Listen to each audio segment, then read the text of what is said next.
Astuce minute, bonjour. Tu es triste et tu sais pas comment faire.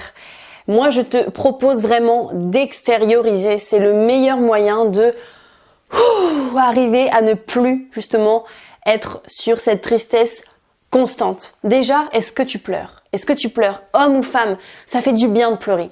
Essaye de parler à des gens en qui tu as confiance, en qui tu te sens bien, avec qui tu te sens bien. Essaye d'écrire aussi pourquoi tu es triste, qu'est-ce qui te rend triste. Peut-être comment tu peux faire pour ne plus être triste.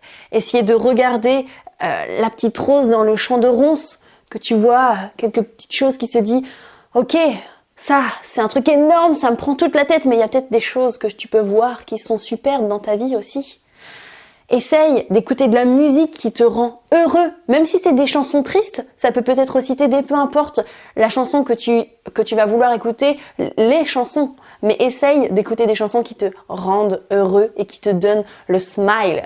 Essaye de sortir de ta maison, de respirer dehors, de marcher pieds nus, de parler avec des gens, d'aller boire un coup avec quelqu'un, je sais pas, pour essayer de te changer les idées. Va faire du sport, ça aide toujours, peu importe le sport, même juste aller marcher, ça fait super du bien. Ça t'aère l'esprit, ça te fait bouger le corps en mouvement et t'es surtout dans l'instant présent quand tu te donnes dans une activité physique. Donc t'as pas le choix, t'es ici, t'es maintenant, t'en chies. Si c'est difficile, le sport que t'es en train de faire et puis... Au pire, on y pensera après. Mais ça te donne un petit moment de tu relaxes et tu évacues. Maintenant, j'ai envie de te lire un texte qui peut-être t'aidera. Moi, ça m'aide dans plein de situations différentes. Pas que quand je suis triste, quand parfois je suis en colère, quand je suis pas très bien, quand des émotions négatives me dépassent. Eh bien, je relis ce texte et ça me fait terriblement du bien. Je vais te le lire aujourd'hui. Cela aussi passera. T'es pas obligé de me regarder, tu peux juste m'écouter. Il était une fois un roi qui s'adressait aux sages de la cour. Je suis en train de fabriquer une précieuse bague. J'ai acheté un des plus beaux diamants du monde. Je veux cacher dans cette bague un message qui peut servir dans les moments de désespoir et ce sera pour mes héritiers et pour toujours. Il faut que ce soit une phrase courte qui puisse rentrer sous le diamant de la bague. Tous ceux qui écoutaient étaient sages et avisés. Ils étaient capables d'écrire de grands traités, mais pas un message avec pas plus de 2 ou 3 mots qui puissent aider dans des moments difficiles. Ils réfléchirent, mais ne purent rien trouver. Le roi avait été élevé par un vieux serviteur. La mère du roi était morte précocement et ce domestique avait pris soin de lui et était donc traité comme s'il était de la famille. Le roi portait un profond respect pour le vieil homme et le consulta donc également. Et le vieil homme dit « Je ne suis pas sage, ni érudit, encore moins universitaire, mais je connais un message. Durant ma vie au palais, j'ai rencontré toutes sortes de gens. Et un jour, j'ai rencontré un mystique. Il aurait été invité par votre père et j'étais à son service. Et pour me remercier, il m'a délivré ce message. Le vieil homme écrivit quelque chose sur un morceau de papier, le plia et le tendit au roi. « Mais ne le lisez pas, dit-il. Gardez-le caché dans la bague et ne dévoilez-le que lorsque ce sera nécessaire. » Ce moment ne tarda pas à arriver. Son royaume fut envahi et le roi perdit une bataille. Il était en train de s'enfuir à cheval et ses ennemis le poursuivaient. Il était seul et les ennemis nombreux. Il arriva dans un cul-de-sac sans aucune sortie possible. Devant lui, une falaise avec une vallée profonde. Sa chute aurait causé sa perte. Il ne pouvait repousser chemin car ses ennemis bloquaient le passage. Il entendait déjà le bruit de sabots de leurs chevaux. Il n'y avait pas d'issue.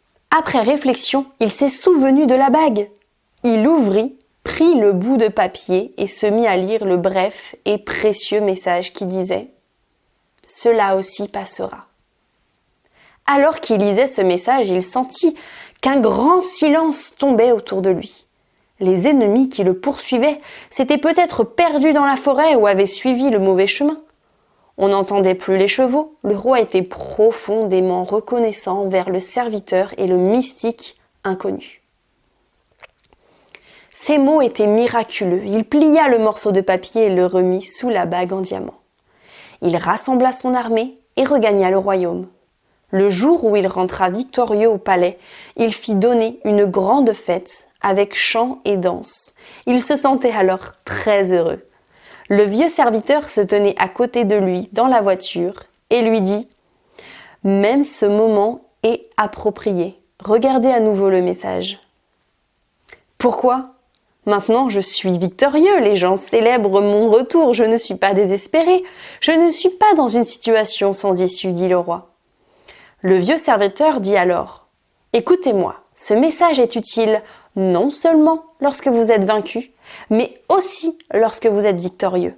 Non seulement lorsque vous êtes le dernier, mais aussi lorsque vous êtes le premier. » Le roi ouvrit la bague et lut le message. « Cela aussi passera. » Encore une fois, il ressentit la même chose, un silence qui l'entoura malgré le fait qu'il fût dans une foule qui faisait la fête et dansait. Sa fierté et son ego avaient disparu. Le roi avait compris le message. Il touchait à l'illumination. Alors, le vieil homme lui dit « Vous souvenez-vous de tout ce qui vous est arrivé ? Il n'y a pas une seule chose ou une seule émotion qui soit permanente, tout comme il existe le jour et la nuit. Il y a donc des moments de bonheur et des moments de tristesse.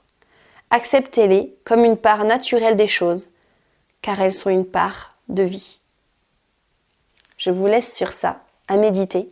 N'hésitez pas à recommencer la vidéo pour de nouveau réécouter ce beau message ou à le lire sur internet. Je vous embrasse les petits loups et cela aussi passera.